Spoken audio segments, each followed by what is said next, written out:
Okay, so now that we have everything set up, let's create a database maintenance plan. So I'm going to come to my maintenance plans and right click, and I have two options here. New maintenance plan will let me do it manually.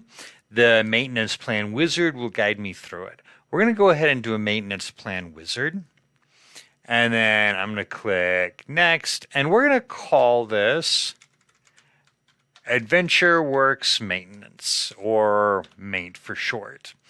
Okay, it's going to run as my SQL Server agent account. I can have multiple tasks inside a maintenance plan. Now, I've got some different options here. So number one is I can schedule this or leave it not scheduled and run on demand. And then I can just go to my maintenance plan, right click and run it. I kind of like it to happen automatically. So I've got a couple of options up here: single schedule for the entire plan or separate schedules for each task.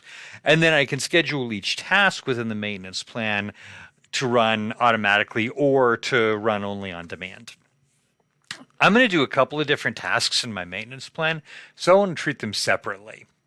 And then click next. Okay, here are all of the options. I can check database integrity, I can shrink a database, reorganize, rebuild indexes, update statistics, clean up history, execute an SQL Server agent job. Humorously enough, by the way, this is going to create SQL Server agent jobs.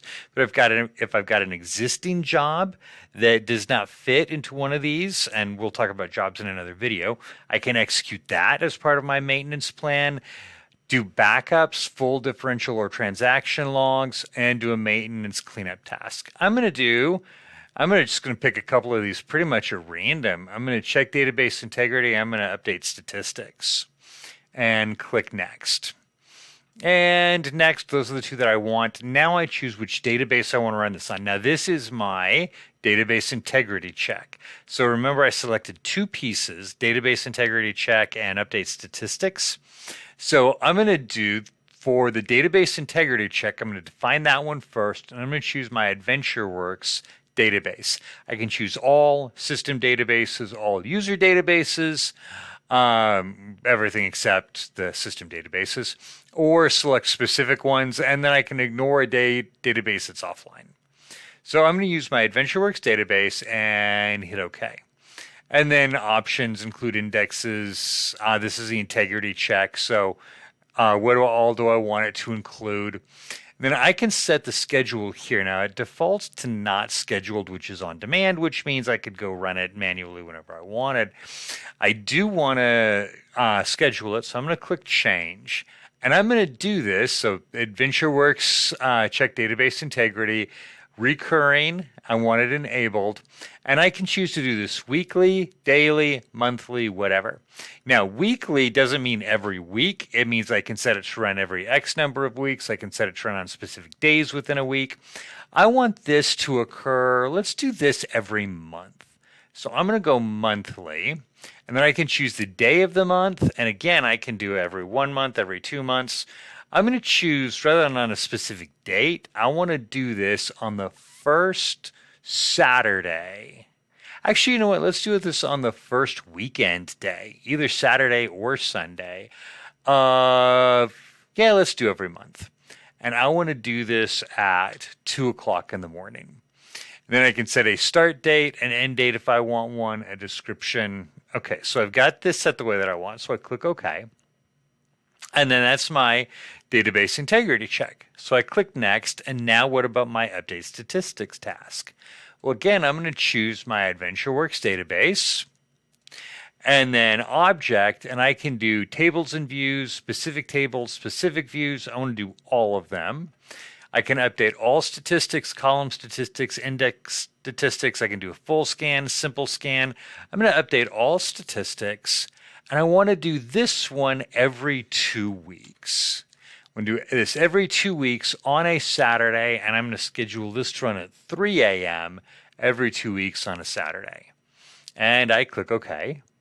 And then next, do I want to write to the report to a text file? Do I want to email a report? So I'm going to do an email report to, and this is why we set up that operator. This is my DBA operator, so it's going to email to DBA using the database mail settings that we created in a previous video. So I'm going to click next. Here's the plan, and I am happy with it, so I click finish, and it builds out my plan. Okay, now I'm going to probably need to refresh this and expand my maintenance plans, and here is my AdventureWorks maintenance plan. Double click on it, and here it comes with my subplan, subplan 1, subplan 2. It's really creative in what it calls them, right? This tells me what I'm doing, so this is my update statistics, and then if I want to get fancier, I can add other steps and other components in here. I can rename things, I can change schedules, I can double click and change my options here. So this lets me manage my plan once it's in existence. Okay, the other thing I want to show you, I'm going to go ahead and close out of here. And you can go back in and you can work with those plan settings if you want to some more. But that also created certain jobs for me. So here's my AdventureWorks maintenance, subplan 1, subplan 2. These were the jobs that were created by going through my maintenance plan wizard.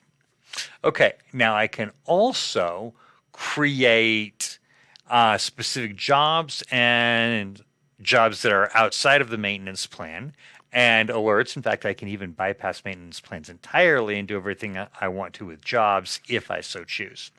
So in our next video, we're going to talk about creating jobs and alerts.